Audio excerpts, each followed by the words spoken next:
இந்த ஆடிக்கு நம்ம சென்னை சில்க்ஸ்ல up to 50% off combo offer, uniform sari collections எல்லாம் சேர்ந்து சேவிங்ஸும் பிளாஸ்ட், கலெக்ஷன்ஸும் பிளாஸ்ட்.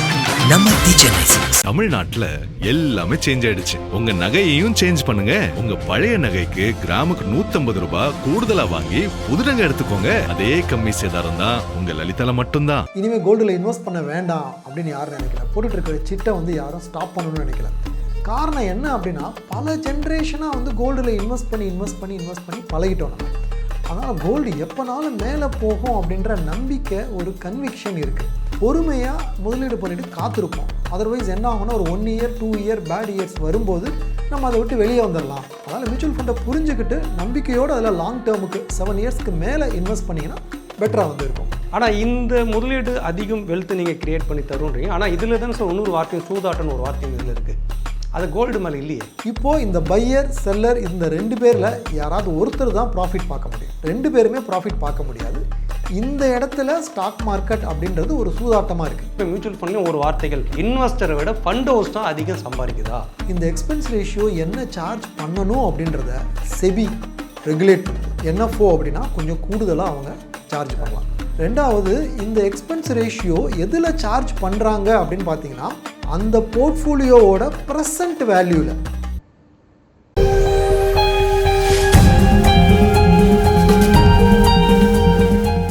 நக்கீரன் நேயர்களுக்கு வணக்கம்.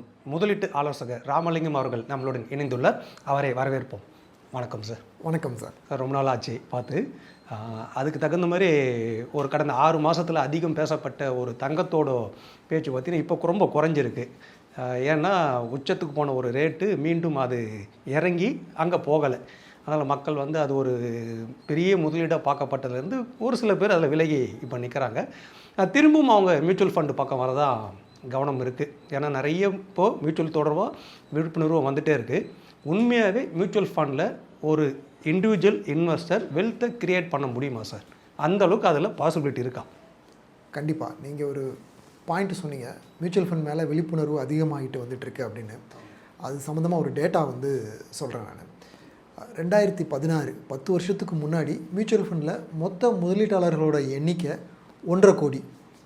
இன்றைக்கி 6 கோடி. 2016 மந்த்லி எஸ்ஐபி டெபிட் ஆகிக்கிட்டு இருந்தது பார்த்திங்கன்னா 3000 கோடி. இன்றைக்கி 31,000 கோடி. ஸோ அந்த அளவுக்கு விழிப்புணர்வு அதில் அதிகமாகிக்கிட்டே இருக்குது. கோல்டை பற்றி நீங்கள் சொன்னீங்க. கோல்டில் ரேட்டு 17,000 போயிட்டு இப்போ திரும்ப 13,000 இறங்கியிருக்கு. அந்த லெவலில் தான் இருக்குது அப்படின்றது. அப்படி இருந்தால் கூட மக்கள் மத்தியில் கோல்டு இனிமேல் விலை ஏறாது அப்படின்னு ஒரு அவநம்பிக்கை வரல. அப்படி இருந்தால் கூட என்கிட்ட இருக்கிற கோல்டு ரேட்டு குறைஞ்சிருச்சே அப்படின்னு யாரும் கவலைப்படலை. இனிமேல் கோல்டில் இன்வெஸ்ட் பண்ண வேண்டாம் அப்படின்னு யாரும் நினைக்கல. போட்டுட்டு இருக்கிற சிட்டை யாரும் ஸ்டாப் பண்ணணும்னு நினைக்கல. காரணம் என்ன அப்படின்னா, பல ஜென்ரேஷனாக கோல்டில் இன்வெஸ்ட் பண்ணி பழகிட்டோம் நம்ம. அதனால் கோல்டு எப்போனாலும் மேலே போகும் அப்படின்ற நம்பிக்கை, ஒரு கன்விக்ஷன் இருக்குது. அதே மாதிரியான ஒரு கன்விக்ஷன் மியூச்சுவல் ஃபண்டுக்கு இன்னும் வரல. ஏன்னா மியூச்சுவல் ஃபண்ட் கடந்த 30 வருஷமாக தான் இருக்குது. நிறைய பேர் ஃபஸ்ட் ஜென்ரேஷன் தான் இப்போ இன்வெஸ்ட் பண்ண ஆரம்பிச்சிருக்காங்க. அதனால தான் நீங்கள் கேட்ட அந்த கேள்வியே வருது. மியூச்சுவல் ஃபண்டில் வெல்த் க்ரியேட் பண்ண முடியுமா முடியாதா அப்படின்ற ஒரு கொஸ்டினே வருது. மியூச்சுவல் ஃபண்டில் வெல்த் நிச்சயமாக க்ரியேட் பண்ண முடியும். இந்த இயர் 2000 சென்செக்ஸ் ஜஸ்ட் 6000 லெவல் தான் இருந்துச்சு. அங்கேருந்து டெக்னாலஜி பபுள் பஸ்டப்போ இறங்கி 3000 லெவலுக்கு போச்சு. அங்கேருந்து திரும்பவும் 2008 மேலே ஏறி 20,000 போச்சு. சப்ரைம் கிரைசிஸ் கீழே இறங்கிச்சு 10,000. சப்சிக்வெண்ட்டாக 2019 பிஃபோர் கோவிட் 40,000 டச் பண்ணிச்சு. கோவிடில் 28,000க்கு இறங்கிச்சு. அங்கேருந்து திரும்பவும் மேலே ஏறி 2021 பிஃபோர் ரஷ்யா உக்ரைன் வாரப்போ 61,000 லெவலுக்கு போச்சு. அதுக்கப்புறமா 85,000 லெவலுக்கு போச்சு. லாஸ்ட் 1.5 இயரில் திரும்பவும் கீழே இறங்கிச்சு. டேரிஃப் வார், இண்டோ பாகிஸ்தான் வார் டென்ஷன், இப்போ ஈரான் US வார் டென்ஷன். இப்போ 76,000-77,000 லெவலில் ஸ்டாக் மார்க்கெட் இருந்துகிட்ருக்கு. ஸோ கடந்த 26 வருஷத்தில் பார்த்தீங்க அப்படின்னா 6,000 3,000 லெவலில் இருந்த சென்செக்ஸ் 76,000-77,000 லெவலில் இருந்துகிட்ருக்கு. ஸோ இது க்ரோ ஆகிருக்கிற அளவுக்கு கண்டிப்பாக மியூச்சுவல் ஃபண்டும் க்ரோ ஆகி இருக்குது. ஒவ்வொரு இன்வெஸ்டராலையும் அதில் வெல்த் க்ரியேட் பண்ண முடியும். பட் என்னென்னா, ஒன்று நமக்கு நம்பிக்கை இருக்கணும். நம்பிக்கை இருந்தால் தான் நம்ம பொறுமையாக முதலீடு பண்ணிவிட்டு காத்திருப்போம். அதர்வைஸ் என்ன ஆகும்னா, ஒரு 1 இயர் 2 இயர் பேட் இயர்ஸ் வரும்போது நம்ம அதை விட்டு வெளியே வந்துடலாம் அப்படின்ற அந்த அவநம்பிக்கையில் வெளியே வந்துடுவாங்க. அப்புறமா மியூச்சுவல் ஃபண்டு வந்து ஒரு ஸ்கேம், அது ரிட்டனே தராதுன்னு மியூச்சுவல் ஃபண்ட் மேலே நம்ம பழிய போடுவோம். அதனால் மியூச்சுவல் ஃபண்டை புரிஞ்சுக்கிட்டு நம்பிக்கையோடு அதில் லாங் டேர்முக்கு 7 இயர்ஸ்க்கு மேலே இன்வெஸ்ட் பண்ணிங்கன்னா பெட்டராக வந்து இருக்கும். கண்டிப்பாக. நீங்களே இப்போ ஒரு வார்த்தை சொன்னீங்க, தங்கத்துக்கு மேலே பல நூற்றாண்டுகளாக வந்து மக்கள் இன்வெஸ்ட் பண்ணுறதுனால அது மேலே ஒரு நம்பிக்கை இருக்குது. இந்த மாதிரி ஒரு சென்செக்ஸ் மார்க்கெட் பேஸ் பண்ணி இருக்கக்கூடிய முதலீட்டில் மக்களுக்கு வந்து நம்பிக்கை ஒன்றும் அதிகம் வரலன்னு. ஆனால் இந்த முதலீடு அதிகம் வெல்த் நீங்கள் கிரியேட் பண்ணி தருன்றீங்க. ஆனால் இதில் தானே சார் இன்னொரு வார்த்தையும் சூதாட்டம்னு ஒரு வார்த்தையும் இதில் இருக்குது. அது கோல்டு மேலே இல்லையே. அது ஒரு பெரிய மக்கள் இதுலேருந்து விலகிறதுக்கும் ஒரு காரணமாகிடல. வெல்த் கிரியேட் பண்ணாதுன்ற ஒரு பயமும் வரல இதில். கண்டிப்பாக. சூதாட்டம் அப்படின்ற வார்த்தைக்கு வந்து என்ன அர்த்தம்னா ஜீரோ சம் கேம் அப்படின்னா தான் அதை நம்ம சூதாட்டம்னு சொல்ல முடியும். இப்போ நான் ஒரு காயினை டாஸ் பண்ணுறேன், சரிங்களா? தலை விழுந்தால் நான் வின், பூ விழுந்தால் நீங்கள் வின். இதுக்கு பேர் சூதாட்டம். இதில் ஒன்று நீங்கள் ஜெயிக்க முடியும் அல்லது நான் ஜெயிக்க முடியும், 2 பேரும் ஜெயிக்க முடியாது. கரெக்டுங்களா? இப்போது இன்வெஸ்ட்மெண்ட்டில், மியூச்சுவல் ஃபண்ட் இன்வெஸ்ட்மெண்ட்டில் இந்த மாதிரியான சூழ்நிலை கிடையாது. ஆனால் ஷேர் ட்ரேடிங், F&O ட்ரேடிங்கில் இந்த சூழ்நிலை இருக்குது. இப்போது ஒரு உதாரணம் சொல்கிறேன் அப்படின்னா, ஒரு ஸ்டாக் இருக்குது. அந்த ஸ்டாக் 100 ருபீஸ்க்கு வந்து காலையில் வந்து ப்ரைஸ் வந்து இருக்குது. நான் நினைக்கிறேன் இந்த ஸ்டாக் ஈவினிங் 110 ரூபாய்க்கு போகும் அப்படின்னு நான் நினைக்கிறேன். ஸோ அதனால் நான் என்ன பண்ணுறேன்னா, முழு பணத்தையும் கெட்டாமல் என் கையில் இருக்கிற மார்ஜின் மணியை மட்டுமே வச்சு நான் அதை வாங்கிடுறேன். ஈவினிங் 110 ரூபாய்க்கு நான் விற்க போகிறேன். ஏன்னா என் கையில் ஃபுல்லாக பணம் கிடையாது. என்கிட்ட 100 ரூபாய்க்கு ஒருத்தர் விற்கிறார் இல்லையா, அவர் கால்குலேஷன் என்ன அப்படின்னா, இது ஈவினிங் 90 ருபீஸ்க்கு போகும் அப்படின்னு சொல்லி அவர் கையில் இல்லாத ஷேரை வெறும் மார்ஜின் மணி மட்டும் வச்சு 100 ரூபாய்க்கு அவர் வந்து வித்துறாரு. ஈவினிங் 90 ருபீஸ் ஆகும்போது நம்ம திரும்ப வாங்கிக்கலாம், அப்போ நம்ம டெலிவரி கொடுத்துக்கலான்னு. Okay, S. இப்போது இந்த பையர் செல்லர் இந்த 2 பேரில் யாராவது ஒருத்தர் தான் ப்ராஃபிட் பார்க்க முடியும். கரெக்ட். 2 பேருமே ப்ராஃபிட் பார்க்க முடியாது. இந்த இடத்துல ஸ்டாக் மார்க்கெட் அப்படின்றது ஒரு சூதாட்டமாக இருக்குது. ஓகே. ட்ரேடிங்கில். எஸ். சரிங்களா? இதில் வந்து ஜீரோ சம் கேம். என்னோட லாஸ் அவரோட கெயின், அவரோட லாஸ் என்னோட கெயின். இப்படி மாறி மாறி தான் இது இருக்கும். இதில் தொடர்ந்து பணம் பண்ணிக்கிட்டே இருக்கிறது வந்து ஸ்டாக் புரோக்கர்ஸ் மட்டும்தான். சரிங்களா? இப்போ இதே இது இன்வெஸ்ட்மெண்ட்டுக்கு எடுத்துக்கிட்டிங்க அப்படின்னா, ஒரு நல்ல ஸ்டாக் நான் அதோட பேலன்ஸ் ஷீட்லாம் பார்த்து அனலைஸ் பண்ணி 100 ரூபாய்க்கு இருக்குது அப்படின்னு நான் வாங்குகிறேன். வாங்கிட்டு ஐ ஃபர்கெட் அபவுட் இட். ஒரு 5 வருஷம் கழித்து நான் எடுத்து பார்க்குறேன், அது 200 ரூபாய்க்கு வந்து ஆகிருக்கு. இப்போ நான் ஒருத்தருக்கு விற்கிறேன், அது இன்னும் நல்ல ஸ்டாக்காக தான் இருக்குது, எனக்கு பண தேவை இருக்குது, நான் விற்றுட்டேன். அந்த நல்ல ஸ்டாக்கை இன்னொருத்தர் வாங்கினார் இல்லையா, அவர் இன்னொரு 5 வருஷம் வச்சுருக்காரு. இப்போ அதோட வேலை 350 ரூபாயோ 400 ரூபாயோ ஆகுது, அவர் விற்கிறார். இப்போ இந்த டிரான்சாக்ஷனில் பையர் செல்லர் 2 பேருமே வந்து ப்ராஃபிட் பார்க்க முடியுது இல்லைங்களா? ஸோ அப்போ இது வந்து சூதாட்டமா அப்படின்னு கேட்டால் சூதாட்டம் இல்லை. இதில் ரிஸ்க் இருக்குது, கால்குலேட்டட் ரிஸ்க் நம்ம வந்து எடுக்கணும். இப்போ நம்ம ட்ரைவ் பண்ணி காரில் போகிறோம், 2 வீலரில் போகிறோம், அதில் ரிஸ்க் இருக்குது. நம்ம எந்த இடத்துல ஓவர்டேக் பண்ணலாம், எந்த இடத்துல ஓவர்டேக் பண்ண வேண்டாம், எந்த இடத்துல ஸ்லோவாக போகணும், ஃபாஸ்ட்டாக போகணும், எந்த இடத்துல எந்த கியரில் போகணும், இதெல்லாமே கால்குலேட்டட் ரிஸ்க் அப்படின்னு சொல்கிறோம். அதை தான் நம்ம பங்குச்சந்தையில் ஃபாலோ பண்ணுறோம், மியூச்சுவல் ஃபண்டில் ஃபாலோ பண்ணுறது. அதனால் மியூச்சுவல் ஃபண்ட் சூதாட்டம் கிடையாது. ஓகே. எப்படி நீங்கள் கோல்டு வந்து 17,000 இருந்து 13,000 வரும்போது பயப்படாமல் இருக்கீங்களோ, அதே மாதிரி NAV குறையும் போது நீங்கள் பயப்படாமல் இருந்தீங்கன்னா எந்த பிரச்சனையும் கிடையாது. கண்டிப்பாக சார். இந்த பிம்பம் ஏன் வருது அப்படின்னு பார்த்தீங்க அப்படின்னா, ஒன்று மக்கள் மத்தியில் ஒரு பயம் இருக்குது. இன்னொரு பக்கம் வந்து என்ன ஆகுதுன்னா, இந்த பயத்தை நோக்கி வந்து ஒரு ரிப்போர்ட்டிங் சிஸ்டமுமே இருக்குது. இப்போ நான் ஒரு உதாரணம் சொல்கிறேன் பாருங்களேன். இப்போ இந்தியாவில் மொத்தம் வந்து ஒரு 34,000 டன் தங்கம் வந்து இருக்குது, சரியா? இப்போது ஒரு நாளில் ஒரு கிராமோட ரேட் வந்து ஒரு 100 ரூபாய் குறையுதுன்னு வச்சுக்கோங்க. இப்போ இந்தியாவில் இருக்கிற மொத்த டன்னோட வேல்யூ எவ்வளோ குறைஞ்சிருக்கும் அப்படின்னு பார்த்தீங்க அப்படின்னா, இப்போ உதாரணமாக ஒரு 30,000 கோடி ரூபாய்க்கு வந்து ரேட் குறைஞ்சிருக்கு அப்படின்னு வச்சுக்கோங்களேன். யாருமே எந்த நியூஸ் பேப்பருமே இல்லை எந்த மீடியாவுமே வந்து எடுத்துக்கிட்டிங்க அப்படின்னா 30,000 கோடி ரூபாயை தங்கத்தில் முதலீடு பண்ண முதலீட்டாளர்கள் இழந்தார்கள் அப்படின்னு நியூஸ் போட மாட்டாங்க. ஏன்னா வேல்யூ குறைஞ்சிருக்கு, அவ்வளோதான், அது ஒரு நஷ்டம் கிடையாது.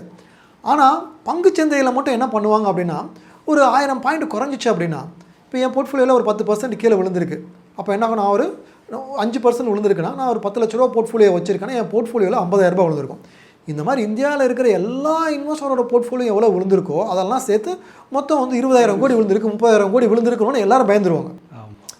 இதுதான் வந்து மக்கள் மத்தியில் ஒரு பயத்தை உருவாக்குது. ஓ, இது சூதாட்டம் போல் இவ்வளவு கோடி ஒரே நாளில் லாஸ் ஆகுதுன்றது. இது வந்து ஜஸ்ட் நோஷனல் லாஸ் தான். எப்படி 17,000 இருந்த தங்கம் 13,000 வரும்போது உங்களோட நோஷனல் லாஸ் இருக்கோ, அதே மாதிரி இது நோஷனல் லாஸ், இது ஆக்சுவல் லாஸ் கிடையாது.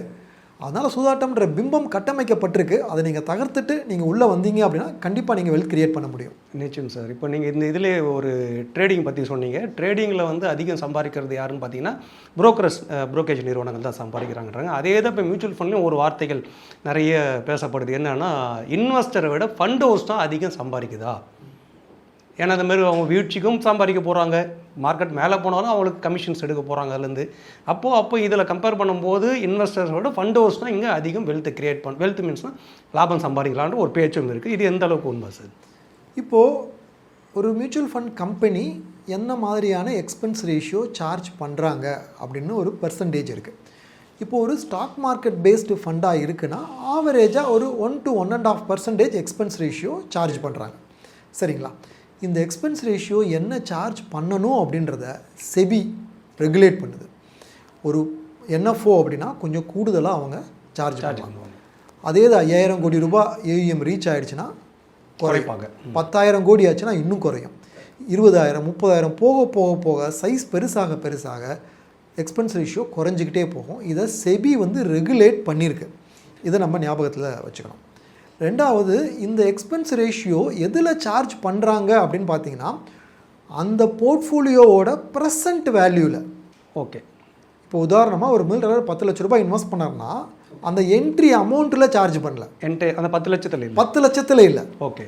அந்த 10 லட்சத்தில் ஃபஸ்ட்டு டேக்கு மட்டும்தான் அந்த 1.5% டிவைடட் பை 365 போட்டு சார்ஜ் பண்ணுறாங்க. செகண்ட் டே என்ன வேல்யூ இருக்கோ அதில், தேர்ட் டே என்ன வேல்யூ இருக்கோ அதில். இப்போ இங்கேருந்து 5வது வருஷம் என்ன வேல்யூ இருக்கோ அந்த வேல்யூவில் தான் அப்போ அந்த 1.5% சார்ஜ் பண்ண போகிறாங்க. ஓவர் ஏயுஎம்ல சொல்கிறீங்களா? ஏயுஎம்ல. ஓகே. வேல்யூ இன்க்ரீஸ் ஆச்சுன்னா இன்க்ரீஸ்டு வேல்யூவில் சார்ஜ் பண்ண போகிறாங்க, ரெடியூஸ் ஆச்சுன்னா ரெடியூஸ்டு வேல்யூவில் சார்ஜ் பண்ண போகிறாங்க. இன் அதர் வேர்ட்ஸ், ஒரு மியூச்சுவல் ஃபண்ட் கம்பெனியோடைய ஏயுஎம் அவங்க ப்ராப்பராக மேனேஜ் பண்ணி ப்ராஃபிட் கொண்டு வந்து இன்க்ரீஸ் பண்ணாங்கன்னா அவங்க இன்க்ரீஸ்டு பெர்சன்டேஜில் இன்க்ரீஸ்டு வால்யூமில் பெர்சன்டேஜ் சார்ஜ் பண்ண முடியும். இல்லை 10 லட்ச ரூபா தான் இருக்குன்னா அதில் தான் அவங்க சார்ஜ் பண்ணணும். 20 லட்ச ரூபா ஆயிடுச்சுன்னா அதில் சார்ஜ் பண்ணலாம். சரியாக மேனேஜ் பண்ணாமல் 5 லட்ச ரூபா ஆயிடுச்சுன்னா அதில் சார்ஜ் பண்ணணும். கரெக்ட். ஸோ இங்கே வந்து பெர்ஃபார்மன்ஸ் பேஸ்டான ஒரு இன்சென்டிவ் சிஸ்டம் ஏற்கனவே கட்டமைக்கப்பட்டு இருக்குது. அதில் தான் அவங்க வந்து சார்ஜ் பண்ணுறாங்க. ஸோ இன்வெஸ்டரோட போர்ட்ஃபோலியோ வேல்யூ இன்க்ரீஸ் ஆச்சுன்னா கண்டிப்பாக வந்து அவங்களுக்கு ப்ராஃபிட் இன்க்ரீஸ் ஆகும். கரெக்ட். சரியாக பெர்ஃபார்ம் பண்ணலன்னா அவங்களுக்கு எக்ஸ்பென்ஸ் ரேஷியோ குறையும் இல்லைங்களா? ஸோ இப்போ நீங்களே சொல்லிட்டீங்க. அப்போது செபி எப்படி இதை நிர்வாகம் பண்ணுறாங்கன்னா இன்வெஸ்டரும் பாதிக்கப்படக்கூடாது, மியூச்சுவல் ஃபண்ட் கம்பெனியும் பாதிக்கப்படக்கூடாது, இந்த எக்ஸ்பென்ஸ் ரேஷியோவில் இருந்து கமிஷன் வாங்குகிற மியூச்சுவல் ஃபண்ட் டிஸ்ட்ரிபியூட்டரும் பாதிக்கப்படக்கூடாது. இவங்க எல்லாருக்குமே வந்து போர்ட்ஃபோலியோ வேல்யூவை அடிப்படையாக வச்சுட்டோன்னா investor interest, portfolio value increase ஆனால் இன்வெஸ்டார் ஹாப்பி.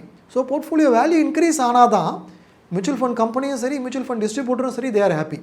ஆப்வியஸாக கிளைண்ட்டோட இன்ட்ரெஸ்ட்டை முன்னிறுத்தி தான் இந்த பெர்சன்டேஜ் எக்ஸ்பென்ஸ் ரேஷியோ சார்ஜ் பண்ணுறதையே அவங்க ஃபிக்ஸ் பண்ணியிருக்காங்க. இந்த எக்ஸ்பென்ஸ் ரேஷியோ 1 to 1.5% அப்படின்றது நான் சொல்லிட்டேன் இல்லையா?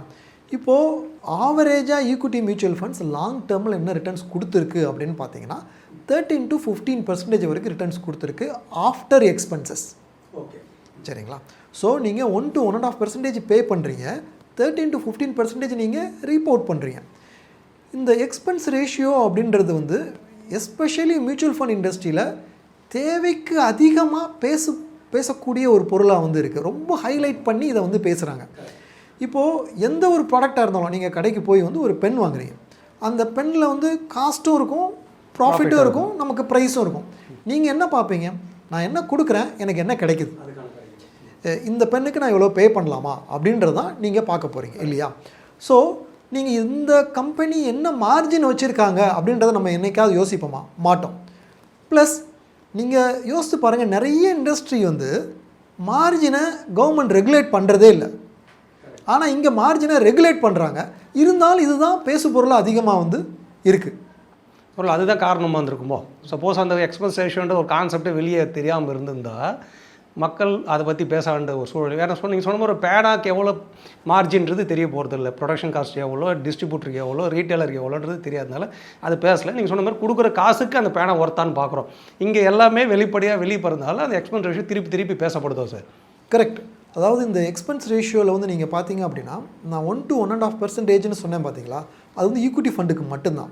இதே இது டெட் ஃபண்டு, லிக்விட் ஃபண்டு இதுக்கெல்லாம் பார்த்தீங்கன்னா இன்னும் ரொம்ப குறைச்சலாக இருக்கும். 0.5, 0.10, 0.01 வந்து இருக்கக்கூடிய ஸ்கீம்ஸ் வந்து இருக்குது. நான் 2025 டோட்டல் கமிஷன் பெய்டு டேட்டாவை எடுத்து பார்த்தேன். ஜிஎஸ்டி எல்லாம் லெஸ் பண்ணிவிட்டு எவ்வளவு ஏஇஎம் ரெகுலரில் மேனேஜ் ஆகுது, விசாவஸ் எவ்வளவு கமிஷன் பே பண்ணியிருக்காங்க அப்படின்ற ஒரு கால்குலேஷன் பார்த்தோன்னா ஓவரால் ஏஇஎம் மேனேஜ் பண்ணுறதுல 0.43% தான் வந்து கமிஷனாக வந்து டிஸ்ட்ரிபியூட்டருக்கு பே பண்ணப்பட்டிருக்கு. ஓகே. ஓ. ஸோ அப்படி பார்க்கும்போது ரொம்ப சொற்பமான ஒரு கமிஷனில் நிறைய சர்வீசஸ் கொடுக்குறாங்க அவங்க. ஸோ அதை நீங்கள் யூஸ் பண்ணிக்க முடியும். கண்டிப்பாக.